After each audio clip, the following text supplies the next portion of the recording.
권력을 선행할 수 있는 기회를 주십시오. 이번 관광객 1천만 시대를 힘있는 여당 중진위원이 필요하다.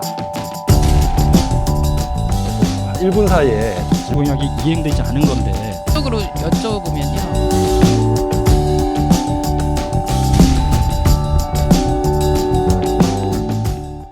남원의 크고 작은 시민단체들로 구성된 남원 작은변화 포럼에서는 코로나19로 인해 우리 지역 국회의원 후보들의 소신과 공약을 들어볼 기회가 부족하다고 생각되어 본 영상을 제작하게 되었습니다. 남원과 우리나라를 위해 어떤 분이 남원을 대표한 국회의원이 되었으면 하는지 여러분들의 현명한 판단을 기대합니다. 남원 작은변화 포럼에서는 사전에 정책과 비전에 대한 질문지를 드렸습니다. 남원시의 현황과 국정 전반에 관한 질문에 성실히 답변해 주셔서 감사합니다. 오늘은 보내주신 답변서 중에서 몇 가지를 선정해 패널로 참여하신 두 분이 묻고 후보자가 답하는 식으로 진행을 하겠습니다. 모두 발언 5분과 질문 7개, 공통 질문 7개, 개별 질문 3개를 질문당 4분 이내로 간결하게 답변해 주시면 됩니다. 이용호 후보님 나오셨습니다. 네, 반갑습니다. 반갑습니다. 패널로 남원 작은변화 포럼에서 두 분이 참여해 주셨습니다.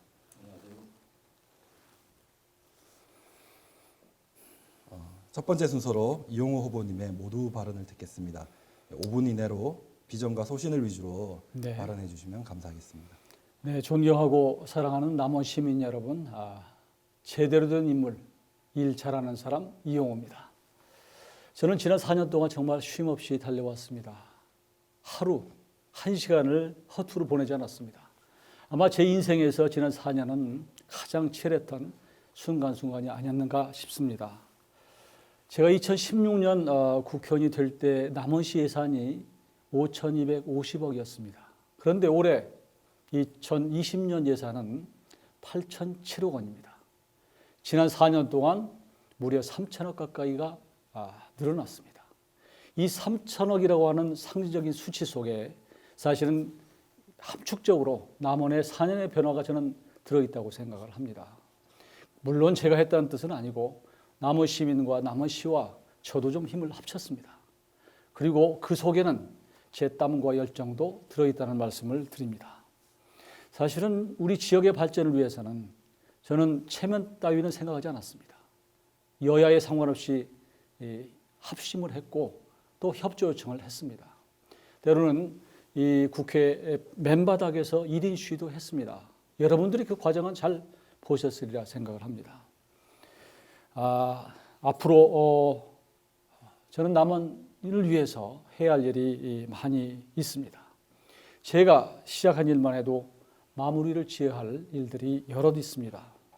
지역 발전을 위해 새롭게 구상하고 있는 사업들도 많습니다. 우선 남원의 가장 큰 현안은 역시 국립공공의대 유치입니다. 이 부분은 제가 지적 소유권이 있습니다. 사실 사람대표기구에 이 정원을 활용해서 공공의대를 만들자라고 제가 제일 먼저 제안을 했고 거기에 정부 여당이 화답한 것입니다. 그런데 안타깝게도 이게 제대로 통과가 되지 못했습니다. 저는 개인적으로 통과시키기 위해서 수단과 방법을 가리지 않았습니다. 때로는 시위하고 또 다른 의원들과 성명도 발표하고 또 여야 대표들을 찾아가기도 하고 심지어 반대하는 미래통합당의 최고위원장, 최고위원회 회의장 앞에 가서 피켓 시위도 했습니다. 그런데 법은 안타깝게 통과가 안 됐습니다만 저는 최근에 예결위 질문을 통해서 5월 국회에서 처리하자 이렇게 정세균 총리께 제안을 했습니다. 왜냐하면 이번 4.15 총선이 지나면 5월 달에 국회가 한 번 더 열립니다. 그때 정부와 모든 국회의원이 합해서 이거 처리하자 이렇게 제안을 했고 정부도 화답을 했습니다. 또 다행인 것은 그동안 보건복지위에 극렬 반대하는 소위 위원 2명이 계신데요. 그 두 분이 공천해서 안 됐습니다. 그러니까 그 두 분이 좀 생각을 바꾸시기를 저는 기대하고 있습니다. 그동안 여러분들이 공공의대를 관심이 많고 협력하겠다고 그러니까 그런 분들이 합심해서 5월에 통과를 시킵시다. 그리고 저는 앞으로 남원 관광객 1천만 시대를 개막하겠습니다. 이것을 위해서는 지리산 친환경 전기열차를 도입하고 국악 상설 공연장을 건립하겠습니다. 그리고 역사 문화 도시로서 교룡산성을 국가지정 사적지로 지정, 복원하는 한편 구 남원역 부지의 남원성도 복원하고 만인의총 유적을 종합 정비하겠습니다. 또 운봉 일대의 산재에 있는 가야 유적 복원도 하고 발굴도 하고 또한 이것을 연구하기 위한 중요합니다. 역사 연구소도 설립하겠습니다. 또 하나 역사문화체험 투어 프로그램을 개발하겠습니다. 전주와 남원 여수를 잇는 전라선 KTX 관광 프로그램을 개발해서 남원 관광객 1천만 시대의 교두보를 마련하겠습니다. 지난 3월 18일에는 남원시가 열심히 노력하고 저도 정말로 적극적으로 협력해서 남원 관광지 리플러스 사업, 이게 5년 동안 100억이 지원되는 사업입니다. 이게 선정이 됐습니다. 앞으로 남원 1천만 관광객 시대가 더욱 앞당겨지리라고 기대합니다. 이와 함께 도로망도 정비하겠습니다. 새만금에서 순창, 이미실, 남원을 거쳐오는 도로, 이게 예산이 한 5천억 됩니다. 이거 5개년 계획에 포함을 시켰습니다. 뿐만 아니라 200과 운봉의 연재가 위험합니다. 여기 대강과 대산, 주천과 고기, 인월과 아영 구간을 개량하겠습니다. 일 잘하는 의원, 이용호 의원 기대해 주십시오. 잘 부탁합니다. 네, 감사합니다. 말씀하신 모두 발언의 내용들이 또 질문에서 많이 나올 것 같으니까 좀 아쉬웠다면 질문에서 또 답변을 해주시면 감사하겠습니다. 지금부터 시민이 묻고 후보자가 답하다 국회의원 후보자 초청 토론회를 본격적으로 진행을 하겠습니다. 한 질문당 4분 이내로 좀 시간을 잘 지켜서 간결하게 질문해 주시고 답변해 주시면 감사하겠습니다. 첫 번째 질문 해주실까요? 뭐 요즘 그 총선 선거 하시느라고 굉장히 바쁘신데 네. 토론회에 임해 주셔서 감사합니다. 첫 번째 질문 드리겠습니다. 후보자가 생각하는 남원의 비전과 가장 시급한 문제는 무엇이고 본인이 어떤 역할을 하실 수 있는지에 대해서 답변해 주십시오. 남원은 역시 모두 발언에서 말씀드렸지만 역사 문화, 예술 이런 도시입니다. 관광, 또 힐링. 그런데 지금 우리가 남원시가 보유하고 있는 여러 가지 자산과 또 유산과 문화 이런 것들이 충분합니다. 그런데 아쉽게도 이걸 서로 연결을 못하는 데 저는 문제가 있다고 생각합니다. 그러니까 모든 이 자산들이 점점이 있지 이걸 연결을 못하는, 또 선으로 연결하고 또 면으로 확대하고 입체화하지 못하는, 그런데 저는 아쉬움이 있습니다, 사실. 그래서 이런 부분에 집중하고자 합니다. 그러니까 조금 전에도 남원 1천만 관광객 시대를 말씀드렸지만 이걸 잘 완성시켜 놓으면 저는 충분히 가능하다고 생각합니다. 그러니까 우리 남원 우리 시민들이 늘 원하는 게 인구 좀 늘려달라는 거거든요. 근데 인구가 금방 늘어납니까? 저는 이 남원을 이런 도시로 만들어 놓고 많은 분들이 찾게 만드는 게 제일 좋은 방법이 아닌가 생각합니다. 저도 지난 4년 동안 기업을 유치하도록 노력했는데 생각보다 그게 기업 입장에서 이렇게 매력적인 도시가 아닙니다. 또 서로 온다고 해도 일할 사람, 인력이, 질 좋은 인력이 없는 그런 한계도 또 있습니다. 그래서 저는 우리가 갖고 있는 가장 경쟁력 있는 부분, 그런 부분. 그러니까 아까 뭐 역사, 유산, 그다음에 소리, 그 외에 고전 문화 이런 것들을 다 망라해서 이걸 패키지로 만들고 고등학생들 수학여행으로 올 수 있게 하고 또 와서 쉴 수 있게 하고 이런, 그리고 아까 국악 상설 공연장을 통해서 오시면 좀 제대로 묵고 갈 수 있는 그런 도시로 만들어내는 게 저는 시급하다고 생각합니다. 그러니까 가장 급한 것은 인구를 늘리는 일, 또 경제적으로 활성화시키는 일인데 그게 역사와 문화를 통해서 가능하고, 또 그래서 여기에 상주 인구는 적지만 그러나 생활 인구, 활동 인구는 좀 증가시키는 방향으로 만드는 것이 저는 해법이라고 생각합니다. 그 남원 비전에 대한 공약 잘 들었습니다. 남원시를 지붕 없는 박물관이라고 표현을 하는데 그런 것들을 하나로 큐레이션해서 묶어내는 일이 종과 행으로 묶어내는 일이 중요하다고 말씀하신 것 같습니다.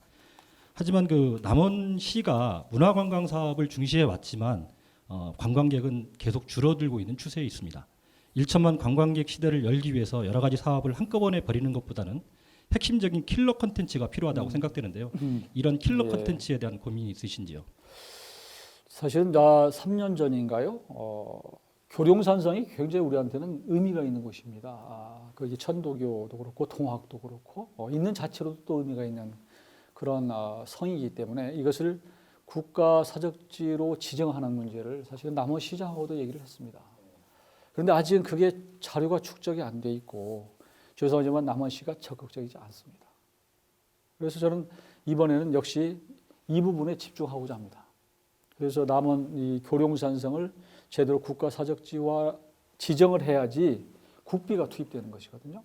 이 부분을 저는 중요하다고 생각하고 이 부분을 집중하고 또 한 가지는 아까 조금 전에 말씀드렸지만 남원의 이 상설 공연장. 그래서 광활루에 온 분들이 적어도 1시간짜리 30분짜리 공연도 보고 그러다 보면 배고플 거 아니에요. 그럼 밥도 먹고 이렇게 연결될 수 있는 저희 미끼 상품으로 하고자 합니다. 네, 감사합니다. 네, 첫 번째 질문부터 또 중요한 얘기를 많이 좀 해주신 것 같습니다. 네, 다음 두 번째 질문 해볼까요? 네, 지방자치단체마다 저출산 고령화로 인한 지방 소멸 문제가 화두인데요. 남원시도 예외가 아니어서 남원은 인구 소멸 위험 지역으로 30년 내 소멸될 위기 도시로 지목되었습니다. 시로서는 보령시하고 남원시 둘뿐이라고 네. 하더라고요. 인구 유입에 대한 문제를 일부 말씀하셨긴 하셨지만 이 시점에서 지역 국회의원은 어떤 일을 해야 된다고 생각하시면서 또 어떻게 해결하실 계획이신지 말씀 부탁드립니다. 참 어려운 문제입니다. 아마 대한민국이 이게 지방 우리 남원시의 소멸 문제가 아니라 대한민국의 소멸 문제를 걱정할 만큼 사실 인구가 이제 피크에 들어서 순감하는 단계로 지금 접어들었습니다.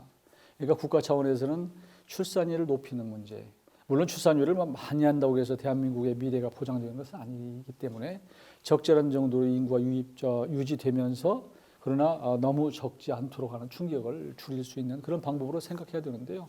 그것은 이제 국가 차원의 문제고 문제는 급한 건 우리 아니겠습니까? 그래서 우리 차원에서 생각하는 것은 아주 늘 얘기 나오는 것은 이제 귀농귀촌을 활성화하자. 맨날 그런 거 아니에요? 귀농귀촌 활성화. 그 다음에 또 아이를 낳으면 좀 인센티브를 주자 이런 것들인데 이건 사실 굉장히 대증적인 요법이고 근본적인 효과는 없다고 저는 생각을 합니다. 왜냐하면 어느 지자체나 다 귀농귀촌을 하기 위한 모든 프로그램을 만들어 놓고 있습니다. 그러니까 이게 대한민국 전체를 보면 제로섬 게임이에요.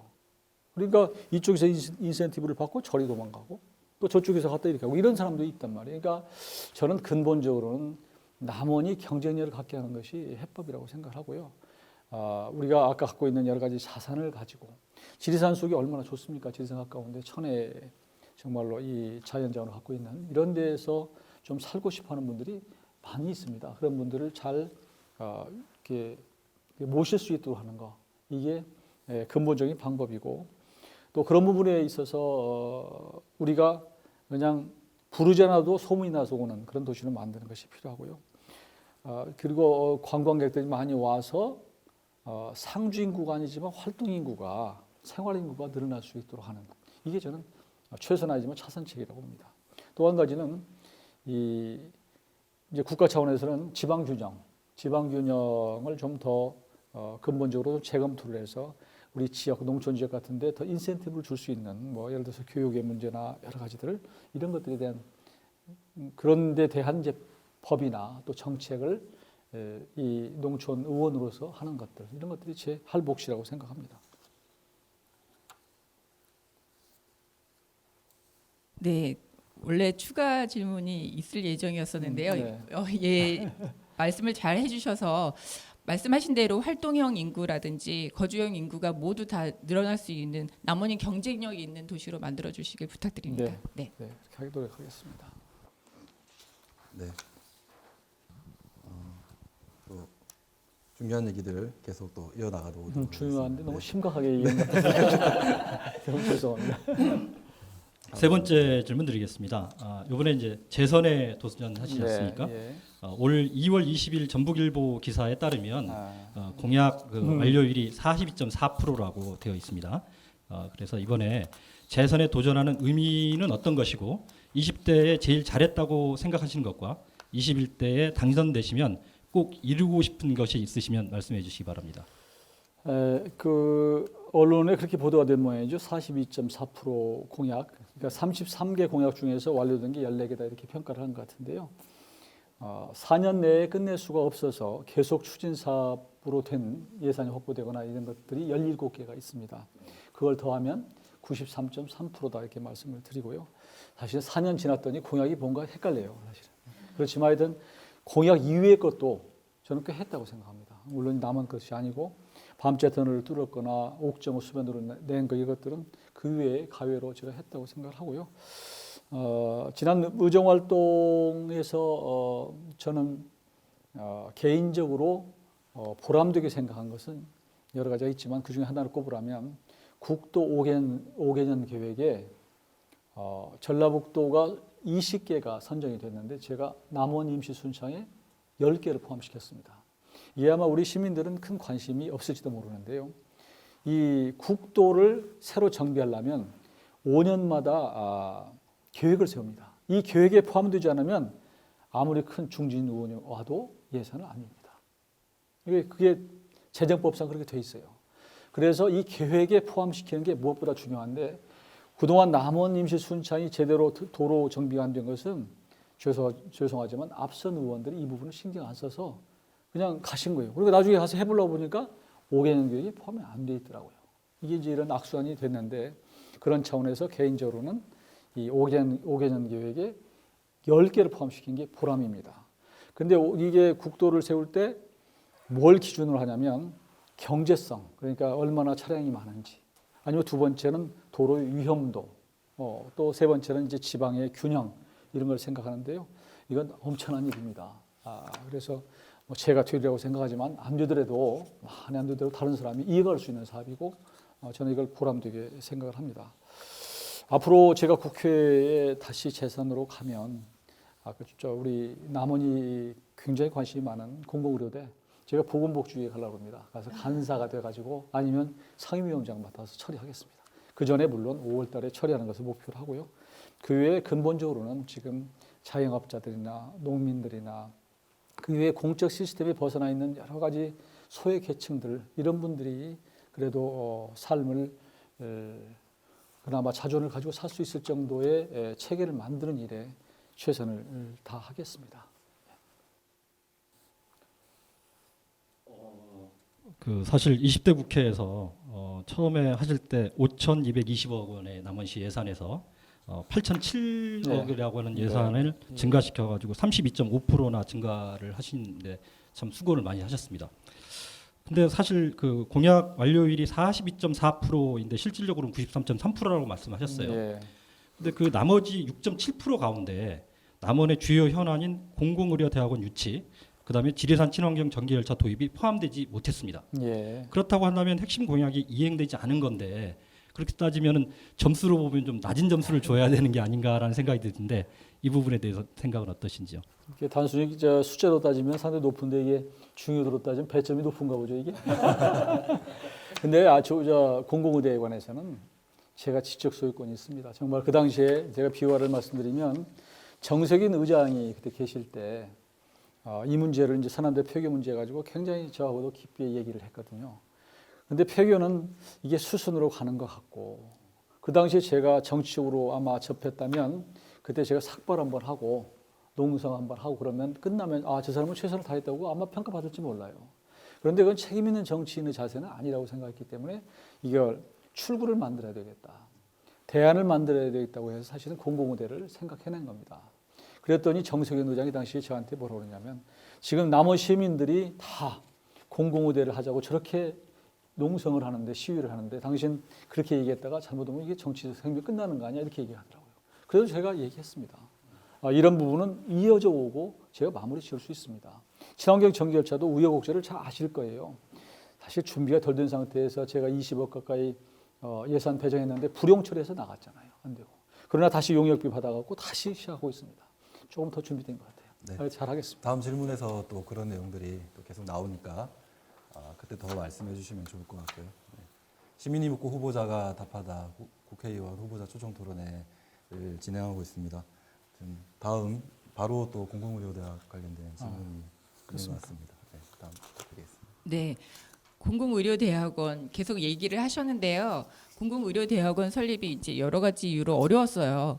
그래서 20대 국회에서 뭐 자동 폐기될 위험에 놓였다고 봤는데 이제 의원님께서는 5월에 국회 때 다시 네. 처리하시겠다고 말씀하시지만 지금 상황으로는 좀 어려워 보이고요. 그러면 21대 국회에서는 다시 절차를 처음부터 밟아야 되는 상황으로 보입니다. 후보자는 이거 공공의료대학원 설립을 위해서 어떤 전략을 이번에는 갖고 계신지 다시 한번 말씀 네. 부탁드립니다. 그러니까 말씀하신 대로 모든 법안은 회기 종료되면서 폐기가 됩니다. 그런데 이제 5월 국회가 되면 저는 다시 이 다음 때 가기 전에 그냥 처리를 하고 끝내자. 그리고 이제 대부분 총선이 끝나고 나면 의원들도 좀 풀어집니다. 떨어지는 의원들은 아이고 내가 이렇게 떨어졌는데 뭐 굳이 이걸 극렬 반대할 필요가 있나. 이런 좀 관대함도 생기기도 하고 또 정부 여당이나 또 야당도 이런 정도는 급하니까 넘기자 이런 분위기도 좀 있다고 그래요. 그래서 그런 분위기를 틈타 가지고 더구나 요즘에 코로나 전국이 그때까지도 지금 계속 전 세계적으로는 이어질 가능성이 있기 때문에 그런 그 기회를 이용해서 좀 처리를 해야 되겠다. 이게 제 1차 목표입니다. 그런데 안 되면 아니 뭐 안 된다면 다시 21대에 맨 먼저 1호 법안으로 이걸 내겠습니다. 1호 법안을 내고 그리고 이제 저는 우리 시 군민이 원하는 정당에 들어가서 보건복지위원회를 가야 되겠어요. 할 수 없이 가서 거기에 보통 재선이 간사를 맡습니다. 그리고 만일 이제 중진들이 별로 없으면 경우에 따라서는 상임위원장도 맡습니다. 그래서 간사가 사실 처리하는 거거든요. 그 간사를 맡아서 이걸 처리하는 게 두 번째인데요. 저는 뭐 하여튼 우리 시민들이 실망하지 않도록 전략을 가지고 임하겠다는 말씀을 드립니다. 네, 시민들이 궁금해하는 것 중에 하나가 공공의료 대학이 아니라 왜 공공의료 대학원인지를 궁금해하거든요. 설명 부탁드립니다. 예, 그게 그때 저희는 이제 시민들은 다 공공의료 대학을 원했는데 이제 그것이 기본적으로 대학이 되려면 규모가 있습니다. 규모. 그러니까 이 지속 가능한 대학이 될 수 있도록 아마 1,000명 정도 한 학년에 전체가 이렇게 돼야 되는데 그게 정원이 너무 적은 거예요. 그리고 알다시피 요즘에 대학도 있는 대학도 지금 거의 문을 닫는 상태이기 때문에 학생이 없어서 그걸 다시 긁어 모아서 그 정원을 모처리해 갖고 만드는 게 현실적으로 어렵다라고 하는 것이 지금 현행 법적으로 그렇습니다. 그래서 이제 대학원으로 일단 시작을 해놓고 대학원을 해놓고 나면 기간이 3년이기 때문에 좀 짧고 또 얼른 배출할 수가 있고 그래서 대학원으로 시작해서 대학으로 또 전환시키는 것은 상당히 쉽다고 그래요. 그래서 일단 시작하자 저는. 그때 청와대 김수현 수석이 있었는데 저 김수현 수석하고 저하고도 그 얘기를 했어요. 우리 무슨 시작하자. 그리고 저는 이제 내심으로는 시작해 놓으면 지금 앞으로 군 인력 있잖아요. 군 의료 인력, 군의관이라고 하는 사람들도 지금은 일반 의사들이 가 있지만 앞으로는 국민 개병제가 아니라 아마 모병제로 갈 가능성이 있기 때문에 장기적으로는 그러면 의사도 군에서 양성할 필요가 있습니다. 그러면 군 인력, 그다음에 소방과 경찰 인력, 의료 인력 또 포함을 시키고 또 간호 인력을 포함시켜서 정원을 좀 늘려야 되겠다 이런 생각을 갖고 있고요. 동시에 그런 규모로 만들어 놓으면 남원시는 관련 의료 연구단지를 좀 만들고 그다음에 의료원을 격상시키겠다는 건데요. 지금 말씀하신 대로 저기가 정원이 너무 작기 때문에 대학으로서 끌어가기가 현 상황에서는 쉽지 않아서 그렇게 시작한 겁니다. 네, 감사합니다. 네. 추가 질문 하겠습니다. 네. 질문 저희 답변이 추가 질문을 하면 조금 네. 또 간결하게 질문해 주시고 1분 이내에 답변해 주시면. 예, 워낙 핫한 이슈여서 남원에서 예. 핫한 이슈여서 저는 질문 하나 더 드리겠습니다.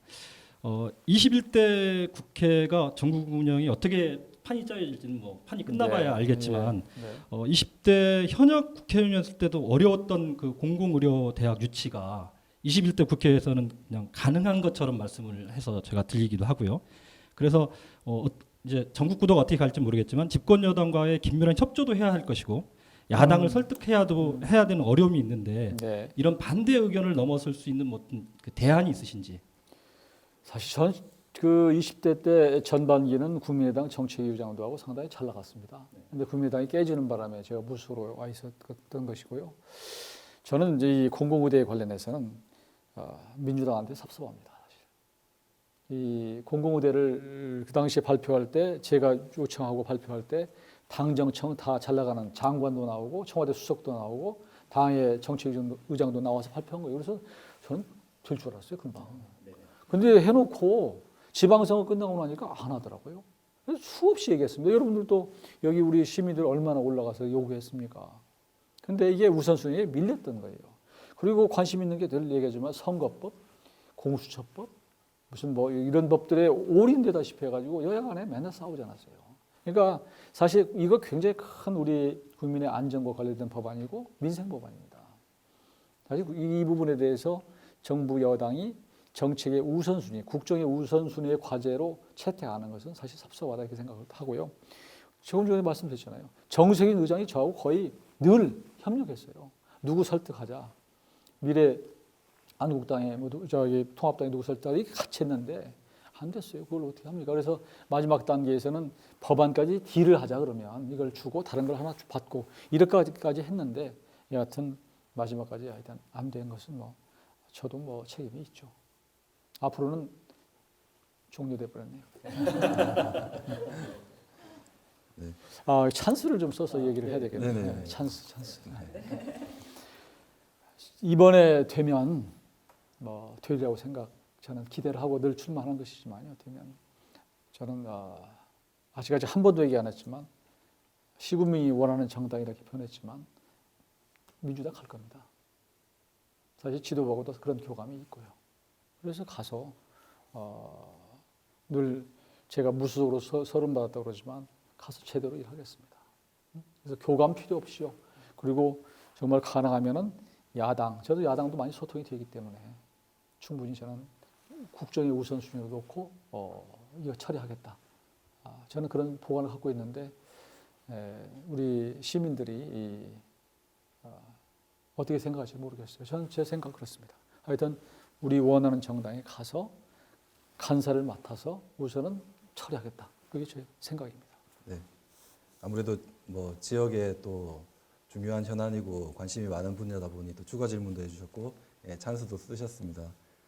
앞으로 이제 한 번씩 남았으니까 잘 유념해서 진행해 주시면 좋겠고요. 또 뭐 앞에서 말한 그 남원 현안 중에 또 중요한 질문을 또 해주실 것 같습니다. 다음 질문 부탁드리겠습니다. 네, 남원 현안에 대한 질문입니다. 역시 네. 남원시는 몇 년 전서부터 육모종 정령치 구간에 산악철도를 설치하기 위한 노력을 하고 있습니다. 예. 후보자께서도 공약으로 제시를 하신 바 있고요. 이에 대한 후보자의 생각이 어떠신지 참 궁금합니다. 저는 했으면 좋겠어요. 하여튼 이것은 제가 처음으로 공약을 한 것은 아니고 사실 남원시 제가 국회의원 되기 전부터 산악철도라는 이름으로 추진된 사업입니다. 그런데 가서 처음에 보니까 처음에 9억 6천인가가 예산에 반영이 됐었는데 이게 제대로 준비가 안 됐어요. 기술적으로 또 경제적으로 여러 가지 이제 예타 이런 것들이 제대로 안 돼 있는 상황이어서 예산을 못 쓰고 그 다음에 다시 20억을 달라고 해서 하여튼 제가 정책 유장할 때 그냥 줬습니다. 근데 역시 남원시나 국토부가 제대로 비용을 쓰지 못했어요. 그러니까 정부의 예산은 한 번 예산을 주면 그 한 목적적으로 쓰지를 못하면 그 다음에 예산을 안 줍니다. 왜냐하면 준비 안 주면서 자꾸 달라고 이러면 그렇지만 남원시가 다시 이것을 계속 요구를 해서 그러면 다시 이게 타당한지를 용역을 하자. 그래서 용역비를 2억을 줬습니다. 2억을 줬더니 거기에 남원시가 다시 돈을 더 합쳐가지고 용역을 해서 지금은 조금 더 진전이 된 상태고요.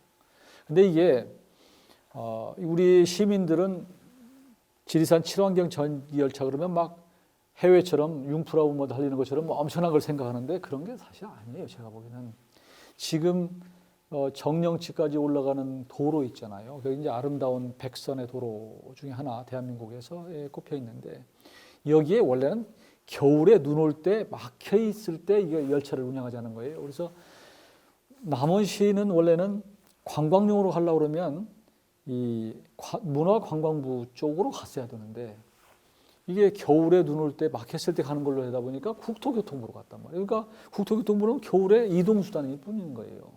이런 문제가 하나 있었고 또 한 가지는 이 경제성이 어떻게 되냐면 이게 이제 길이 굉장히 꼬불꼬불하기 때문에 열차를 달아도 이게 힘을 못 받기 때문에 긴 열차를 못 답니다. 그러면 한 서너 대 달아야지 끌고 올라갈 거 아니에요. 그리고 속도가 천천히 가기 때문에 18km를 올라갔다 내려오면 하루에 몇 차례나 왔다 갔다 하겠어요. 그렇다고 해서 이 한 번 타는데 10만 원을 받겠어요? 20만 원을 받겠어요? 그러면 경제성에 문제가 있고. 그래서 3천억을 투자해 놓고 얼마나 뺄 수 있을까? 이런 문제. 또 한 가지는 이 남원에서 온 분들이 그러면 거기까지 어떻게 갈 거냐? 또 타는 데까지 타는 기점을 어떻게 할 것이냐? 또 그러면 이분들이 와서 많은 분들이 와서 이용한다고 그럴 때 그러면 이분들이 좀 호주머니를 좀 털고 경제적 유발 효과가 있어야 되는데 이거 어떻게 할 것이냐? 숙박은 어떻게 할 것이냐? 이런 그랜드 디자인이 죄송하지만 안 돼 있어요, 지금도. 그래서 제가 남원시에 이걸 크게 계획을 짜라. 광안루부터 출발해갖고 모노레일을 타고 가다가 할 것인지, 아니면 주천에다가 터를 만들어서 할 것인지, 숙박을 할 것인지, 어떻게 할 것인지 이걸 짜라 이렇게 얘기하고 있는데 지금 우선은 그냥 시범 사업이에요, 시범 사업. 1km를 해서 이게 제대로 가는지를 보는 정도의 사업이어서 그런 문제가 있습니다. 그렇지만 우리가 남원시가 역점을 가지고 시작한 사업이고 또 우리 많은 분들이 이걸 원하기 때문에 저는 최선을 다해서 그냥 지원을 하려고 그러고 가람을 협력해서 이걸 끌어내려고 그런 것입니다. 그러니까 엄밀히 말하면 제가 이니시에이트한 그런 사업은 아니지만 남원시가 원하는 그 시 원하는 사업이기 때문에 저는 적극적으로 그냥 지원한다 그런 입장에 있다는 말씀드립니다. 시간이 지금 다 종료가 되어서 혹시 추가 질문 있으시고 진행하셔야 될 것 같아요. 핫한 질문이기 때문에 네. 하여튼 그 남원의 희망적인 비전을 제시해 주셔서 대단히 감사합니다. 이 지금 과정을 보면 산악철도를 건설하는 과정에 1km당 한 수백억 원이 들어가고 290억 정도 소요되고 그 소요되는 예산은 한 3천억 정도가 들 걸로 지금 예상되고 있습니다. 그리고 또 곡선 구간이 많아가지고 방금 전에 말씀하신 것처럼 융프라우처럼 긴 열차의 양을 달 수가 없고 한 량이나 두 량 정도밖에 달 수가 없는 상황이에요. 그러면 이제 막대한 예산을 쏟아붓고 나서 채산성이 맞지 않아가지고 이제 빚더미를 떠안을 수밖에 없는 뜨거운 감자가 될 수가 있는 사안이지 않습니까? 이 부분에 대한 고민도 좀 하셨는지 좀 묻고 싶습니다. 물론이죠. 그러니까 그런 저런 것들이 사업을 조금 지지부진하게 만든 요인인 거예요. 그러니까 이게 국비를 3천억을 투자해놓고 과연 이게 경제성이 있냐 이런 부분이란 말이에요. 그러니까 그러면 경제성이 있도록 하려면 그 관련 부대 시설을 통해서 또 경제적 유발 효과가 그만큼이 커지면 남원시도 예를 들어서 감당할 수 있는 거 아니에요. 그걸 타러 온 분들이 더 많은 돈을 쓰게 되면.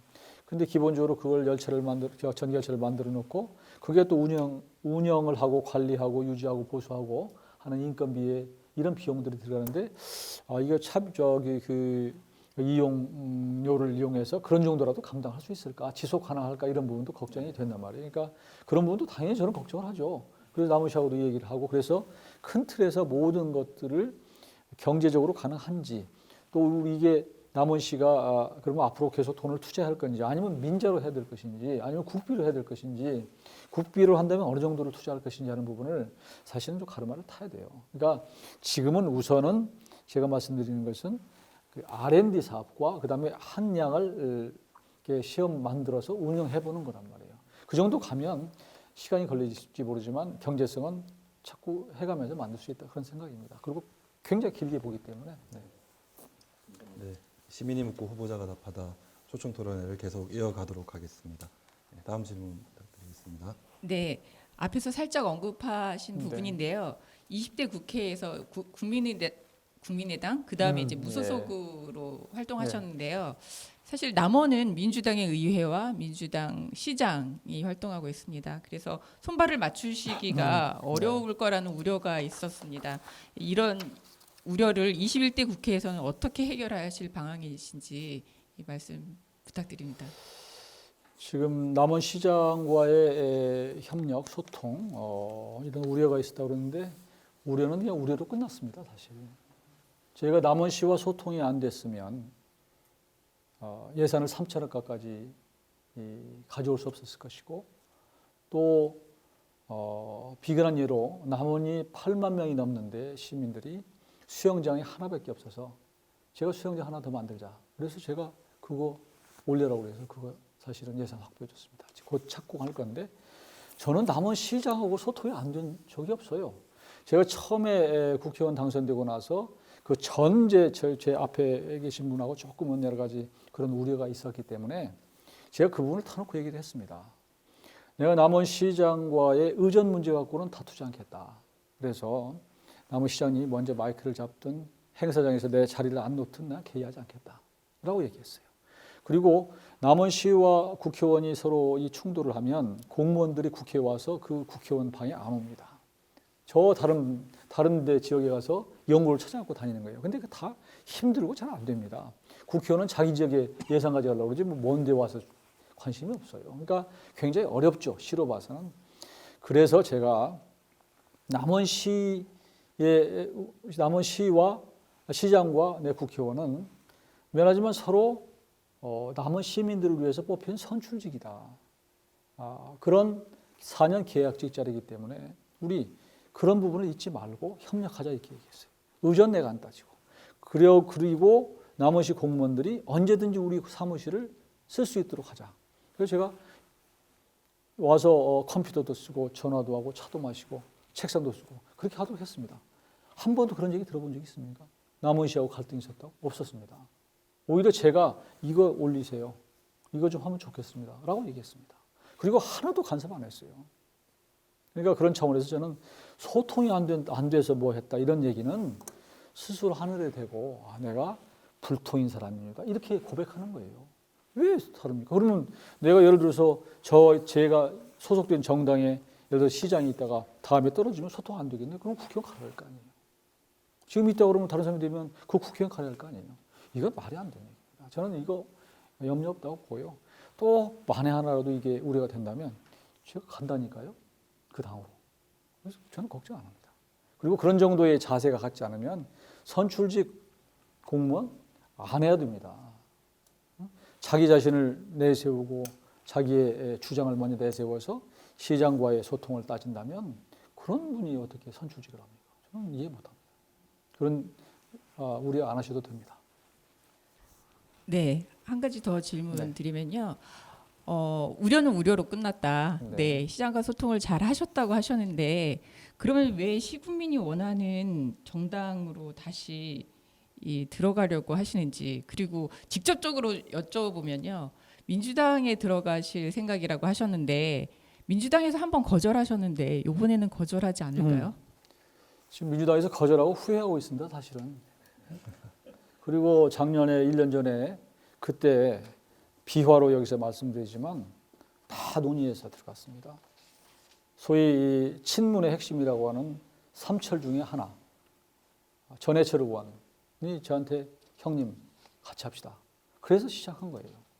그 다음에 전해철 의원은 그 당시에 이제 핵심이긴 하지만 그러나 이 입당 문제는 자기 소관이 아니니까 우선 그 당시에 홍영표 원내대표한테 얘기를 했고 그래서 같이 셋이 논의를 하다가 그런 당대표 입당하는 것은 이해찬 대표의 소관이기 때문에 이해찬 대표와 만나자.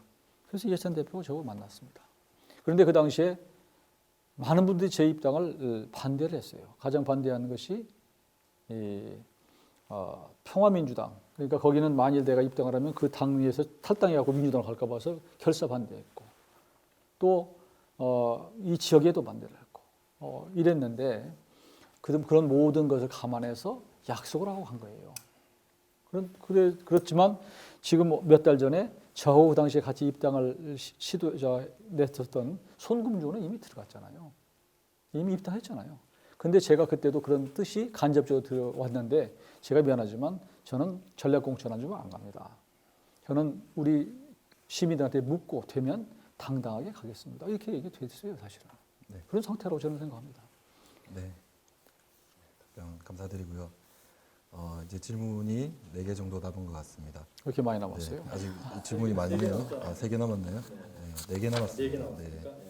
네, 또 우리 사회 전반에 관한 이제 남원시 현안에 관한 질문들이 또 앞에는 좀 많았는데 뒤에는 좀 뭐 교육, 여성, 뭐 이렇게 농업, 사회 전반에 관한 질문들이 좀 계속 이어질 것 같습니다. 네, 질문 계속.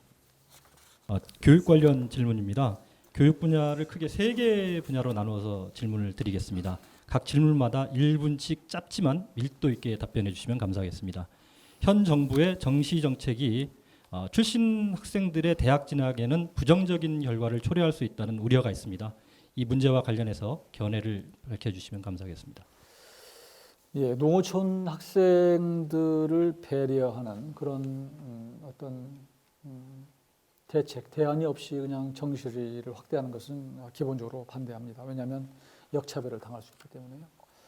그렇지만 이제 수시라고 하는 것이 때로는 뭐 아빠 찬스, 엄마 찬스 뭐 여러 가지에서 또 왜곡되는 측면이 있기 때문에 그래서 그런 수시 제도도 투명성과 또 사회적 신뢰를 가질 수 있도록 좀 개선할 필요가 있다고 생각합니다. 그러니까 정시 확대 부분에 대해서는 하여튼 저는 기본적으로는 우리 지역에 대한 배려가 필요하다 이렇게 생각합니다. 두 번째 질문입니다. 어린이 청소년 친화적인 안전한 교육 환경이 조성되어야 되고 청소년 자치문화 공간의 설립과 안정적 운영 등의 전반적인 교육 환경 개선이 필요한데요. 이에 대한 견해가 궁금합니다. 저는 어린이 청소년 그 교육 환경에 굉장히 관심이 많습니다. 그러니까 올해 예산에서도 지리산 그 육아종합지원센터 예산을 사실은 확보를 했고요. 그리고 그동안 제가 남원에 고등학교 기숙사를 여러 개 졌습니다. 그러니까 서원고등학교 기숙사는 제가 국회의원 아닐 때 사실은 좀 노력을 해서 좀 기여를 했고요. 그런 것들이 소문이 나니까 국악고등학교 기숙사를 지어달라고 교장 선생님과 학부모들이 오셔서 요청을 해서 그때 바로 그걸 예산을 확보해서 지금 새로 했고요. 또 그게 소문이 나니까 용성고등학교에서 또 우리도 져달라고 그래서 그것도 역시 또 져줬습니다.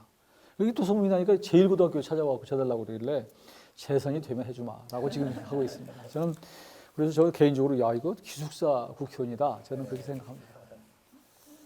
세 번째 질문인데요. 영유아 관련 질문입니다. 남원시는 영유아 24시간 응급 의료 체계 구축이 아주 시급합니다. 또한 출산 환경 개선을 위해서 공공산후조리원 설립을 해가지고 실질적으로 운영하기 위한 예산 확보가 필요하다고 생각합니다. 이에 대한 후보자의 의견을 밝혀주십시오. 남원의료원의 공공산후조리원이 필요할 것 같아요. 근데 참 내가 전라북도가 이제 전라북도 소관이잖아요. 여기가 이제 남원의료원이. 근데 이 사업이 재작년 2018년도에 있었어요. 근데 그때는 왜 신청을 안 했는지 몰라. 그래서 그 당시에 청양하고 전남 어디하고 두 군데가 됐는데 근데 또 막상 운영을 해보니까 보건복지부 장관 얘기는 실제로 또 그렇게 많이 이용을 안 한다는 거예요.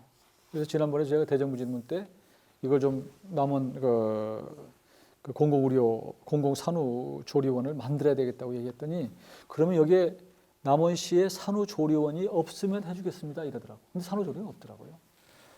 근데 이제 장관은 그렇게 답변했는데 밑에 실무자들은 못 하겠다는 거예요. 왜냐하면 금방 일몰이 됐는데 그걸 지원하는 것이. 그래서 제가 남원 의료원장하고 이렇게 얘기를 했습니다. 남원 이제 의료원이 좀 빈 공간들이 좀 있어야 될 100%를 차지 않기 때문에 한쪽의 공간을 좀 만들어서 우선 시험적으로 좀 산후조리원으로 할 수 있도록 한번 시험 운영해보자 이렇게까지는 얘기했습니다. 그리고 이것이 성공을 하면 산후조리원을 만들자 이렇게 얘기를 했고요. 그러니까 지금 남원 임시 순창의 출생이 신생아가 1년에 한 500명이 채 안 되더라고요.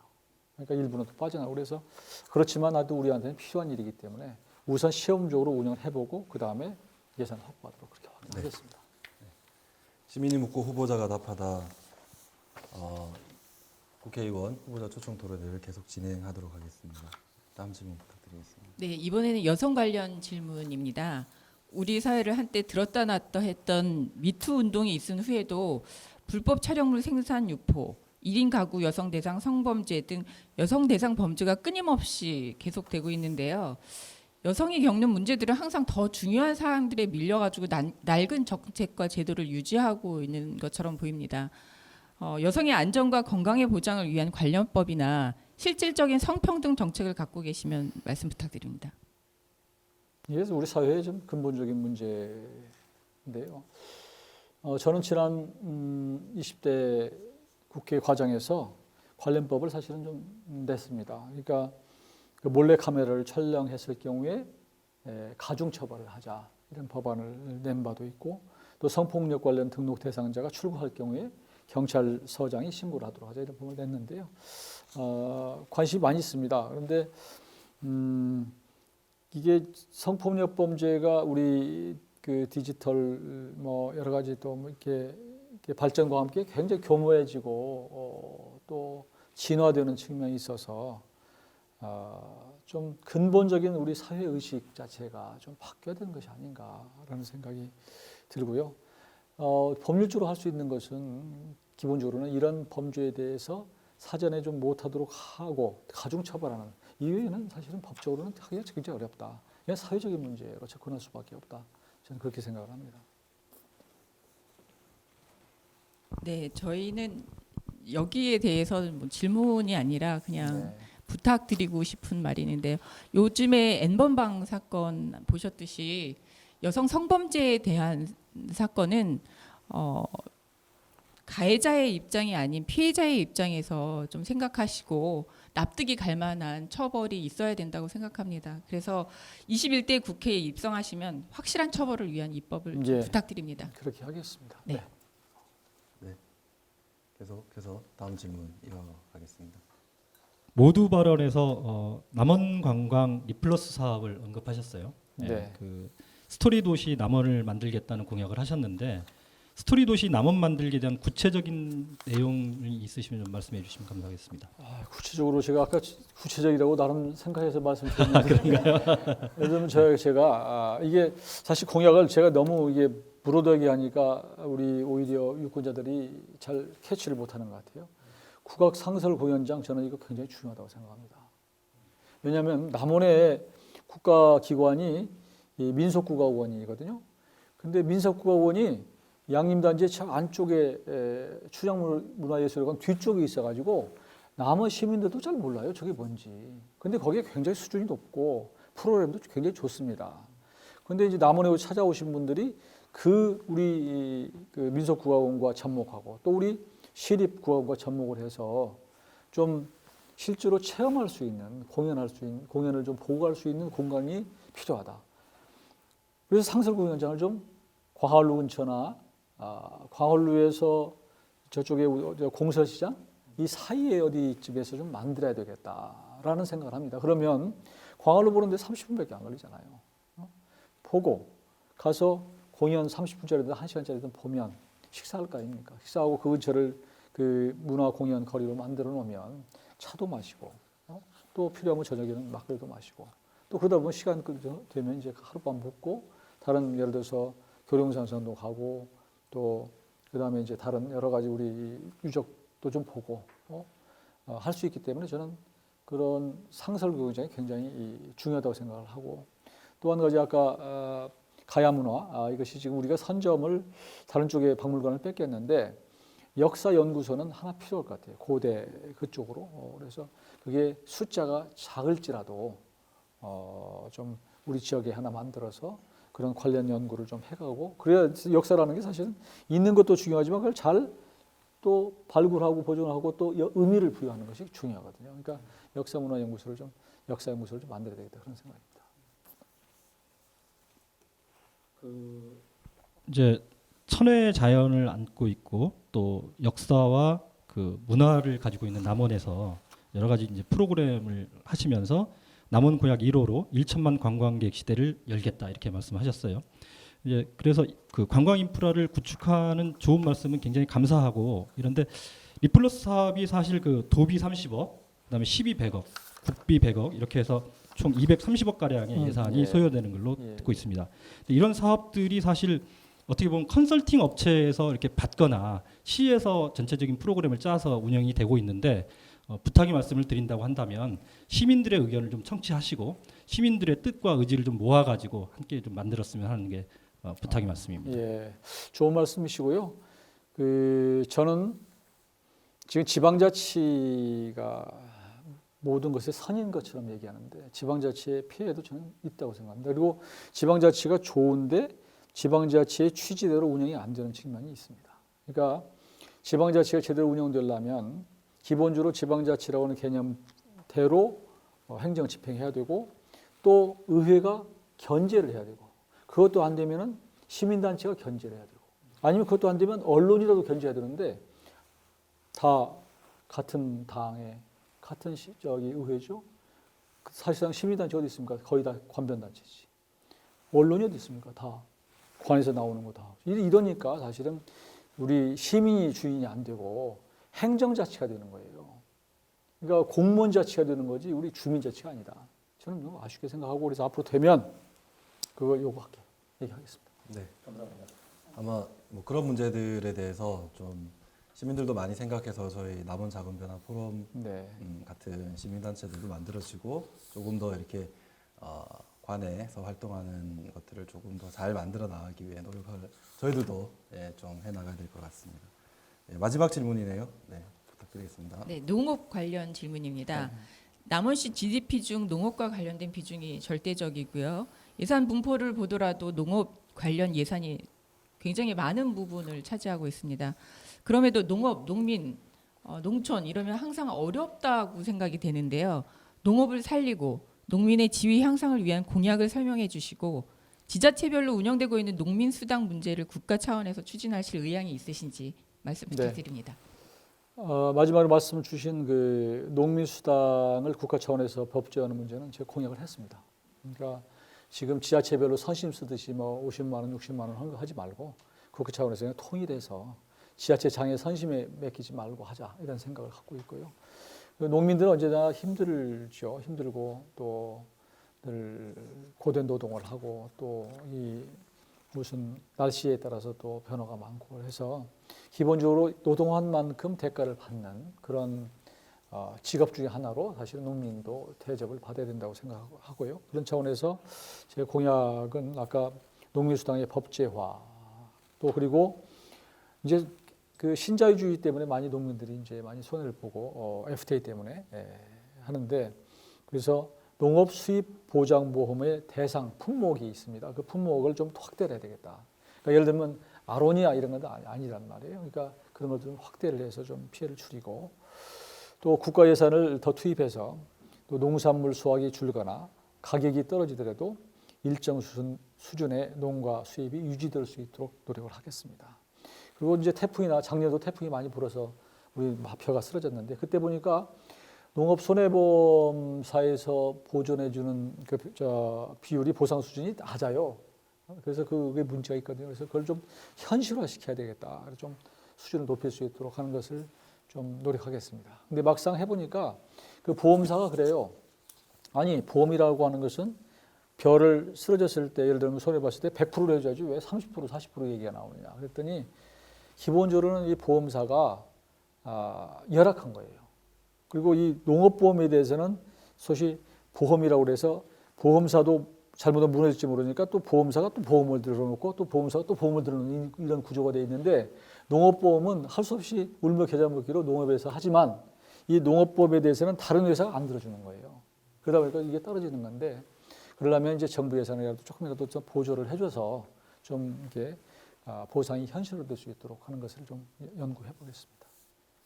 네, 그 농민수당을 법제화하신다는 공약을 내셨는데 네, 그런 공약이 또 공익적 가치에서 농업을 평가해 주신 것 같아가지고 너무나 반가웠습니다. 네. 네, 반면에 농업이 어려운 것은 항상 알다시피 농산물 가격이 제값을 못 받기 때문인데요. 예. 이렇게 보상이나 보장 말고 제값 받기 위한 정책은 혹시 있으신지요? 글쎄요. 제값을 받을 수 있도록 하는 것은 참 브랜드 그러니까 제대로 평가받고 또 똑같은 사과라도 남원 사과, 뭐 아영 사과, 산내 사과가 더 받을 수 있도록 하는 게 필요한데 이것을 정책 차원에서 이 가격이 있는 것을 어떻게 하기는 좀 어려울 것 같아요. 다만 아까 제가 말씀드렸지만 이 농산물 수확이 줄거나 가격이 떨어지더라도 어느 정도의 농가 수준이 일정하게 갈 수 있는 방안을 좀 제도적으로 좀 강구를 해보겠습니다. 네, 지금까지 너무나 감사드리고요. 이거는 의외의 질문인데요. 번외 질문입니다. 혹시 후보님께서 기본소득에 대해서 생각해 보신 적이 있으신지요? 기본소득 요즘에 와서 무슨 붐처럼 얘기하는데요. 기본소득 저는 오래전에 사실은 생각을 하고 사실 제기한 적도 있었습니다. 지금 앞으로 4차 산업혁명 때문에 질 좋은 일자리가 많이 없어지고 자동화되고 이러다 보니까 이제 소득 격차가 커지고 또 그렇지 않아도 부동산 때문에 또 양극화가 심해져서 아무리 노력을 해도 제대로 수입이 보장되지 않은 층들이 생긴다. 그러니까 계층을 상승시킬 수 있는 그 계층이 사다리로 올라갈 수 있는 것들이 지금 무너졌다. 개천에서 용나기가 어려운 구조다. 이런 것들을 말씀을 드리고 저는 이 현 정부 들어서 정말 좀 하나는 좀 실망스러운 것은 부동산 정책입니다. 부동산이 잘못됐어요. 지금 부동산이 폭등을 해서 조금 떨어져 요즘에 좀 조정은 되겠는데 또 떨어져서 너무 올라서 아무리 해도 집 없는 사람은 집을 살기 어려운 정도로 돼서 이 부분도 좀 해야 되는 것이고요. 여하튼 다시 원래로 돌아가면 기본소득은 저는 하는 게 필요하다고 보고요. 이게 아마 도입이 저는 시간 문제라고 봅니다. 저는 아마 곧 될 겁니다. 저는 그렇게 생각합니다. 네. 시민이 묻고 후보자가 답하다. 마지막 네, 시간이 이제 여유가 있어서 이게 네, 질문 하나만 여유가 더 있는 주시겠습니다. 시간은 아니고요. 네. 조금 짧게 하겠습니다. 답변을 내용 없이 이렇게 짧게 했나? 남원 발전을 말씀하시면서 네. 그 구 역사 중심의 남원성 복원을 말씀하셨어요. 예. 역사적인 복원도 있지만 남원 경제 발전을 하는 입장에서는 양자가 약간 충돌하는 부분이 있습니다. 예. 경제 발전이냐 역사 복원이냐 예. 이 부분에 대한 의견 있으시면 말씀해 주십시오. 그러니까 결국은 이제 그 리더는 그런 충돌하는 것을 사실은 이렇게 완화시키고 또 서로 상충되지 않도록 만들어내는 것이거든요. 그러니까 균형이 있게. 그러니까 물론 이것은 뭐 제가 그것을 해서 한다기보다는 저는 남원시와 협력을 해서 남원시가 갖고 있는 계획을 가지고 할 때 저는 이제 지원해 주는 정도인데요. 지금 우리 시민들은 당장 먹고 살기가 힘들다 이 얘기를 하고 그래서 그렇다고 해서 그 자리에다가 무슨 뭐 다른 공장을 지을 수는 없는 거 아니겠어요? 공장이라고 하는 것은 뭐 일시적인 것이기 때문에 그래서 우리가 갖고 있는 상대적인 경쟁력이 있는 그런 유산들을 가지고 유적을 가지고 다시 복원해 놓으면 경제 유발 효과가 저는 있다고 봅니다. 그러니까 남원에 오면 저는 교룡산성 쪽에 복원을 해서 밤에 좀 환하게 불을 켜놓고 그래서 시내에서 보면 밤에 언제든지 불이 켜지고 멋있는 그런 데 되고 또 남원성의 일부 복원해 놓고 거기에서 복원된 그 공간에서 그 당시에 남원성 전투를 재현하기도 하고 그때 중국의 뭐 그 당시에 장수 뭐 이런 비슷한 사람들도 중국으로부터 사실은 투어도 만들어낼 수가 있고 여러 가지 활용할 수 있기 때문에 그걸 단순히 그냥 보전이다. 그것 때문에 많은 우리 남원 시민들이 손해를 본다라는 개념보다는 오히려 그걸 이용해서 계속 뭔가를 활용할 수 있고 경제적으로 이익을 볼 수 있는 구조로 만들었으면 좋겠고요. 저는 대표적으로 늘 생각하는 게 남원이 프랑스의 남부에 가면 아비뇽이라고 하는 도시가 있습니다. 아비뇽 축제 같은 것을 좀 만들었으면 좋겠다. 거기는 아비뇽 축제는 한두 달 정도의 축제 가지고 전 세계 사람들이 와서 1년 먹고 사는 그런 데입니다. 그러니까 그런 우리 도시를 정말로 괜찮게 만들어서 좀 그렇게 갔으면 좋겠어요. 네. 네. 질문이 또 추가로 나와서 시간이 조금 오버가 되긴 했지만 시민이 묻고 후보자가 답하다 열띤 토론과 또 남원과 국정 전반에 관한 이야기를 충분히 좀 들은 것 같습니다. 남원 시민들께 마지막으로 또 하실 내용을 마지막 말씀으로 좀 해주시면 감사하겠습니다. 예, 존경하고 사랑하는 남원 시민 여러분, 이번 4.15 총선은 참 중요합니다. 말이 아니라 실천할 수 있는 사람, 말이 아니라 결과를 만들어낼 수 있는 그런 사람을 이번에 뽑아야 된다고 생각합니다. 제가 그런 사람이라고 믿습니다. 저는 지난 4년 동안 지역 발전을 이끌 만한 씨앗을 뿌렸습니다. 남원에 사람들이 모여들고 일자리가 없었던 한 젊은이들이 돌아오고 마음 놓고 아이를 낳아 기를 수 있고 농민이든 소상공인이든 걱정 없이 생업에 종사할 수 있는 그런 도시를 만들어내기 위해서 최선을 다하겠습니다. 씨앗을 뿌린 정성으로 앞으로 4년 동안 거두도록 노력하겠습니다. 여러분이 당당하게 자랑하는 그런 남원의 대표 일꾼이 되도록 노력하겠습니다. 일 잘하는 제대로 된 인물, 저 이용호 많이 지켜봐 주십시오. 고맙습니다. 네. 네, 코로나19로 인해서 모든 시민들이 어려운 정국입니다. 21대 국회가 어려운 시기를 극복하고 모든 시민들에게 새로운 희망을 안겨줄 수 있는 정치를 꼭 해주시기를 부탁드리겠습니다.